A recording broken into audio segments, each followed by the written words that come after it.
رکاوٹوں اور الجھنوں سے کبھی مایوس مت ہونا، مشکلات کی وجہ سے کبھی پریشان مت ہونا۔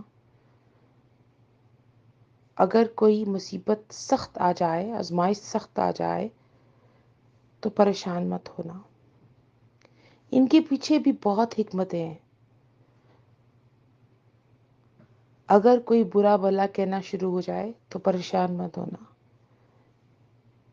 کیونکہ تم کیا جانو کہ رب تمہیں کتنا پسند فرما رہا ہے۔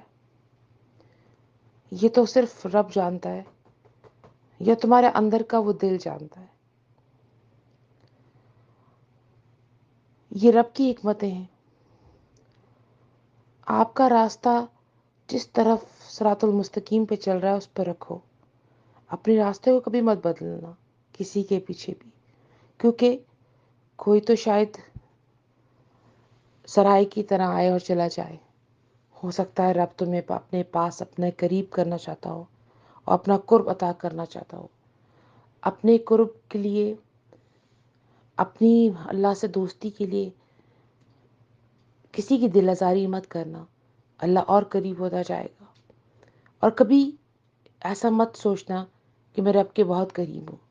جب یہ بھی سوچنا شروع کر دیں تو رب بہت دور ہو جاتا ہے، کیونکہ رب کے قریب تو وہی ہوتا ہے جو دنیا سے اور دنیا والوں سے ناطہ جوڑتا ہے اور ان کی خدمت اور اخلاص کے ساتھ کرتا ہے۔ اللہ تبارک و تعالیٰ میں اخلاص اور اخلاق دونوں کی نعمت عطا فرمائے اور ہم دوسروں کے لیے بھلا کر سکیں۔ آمین۔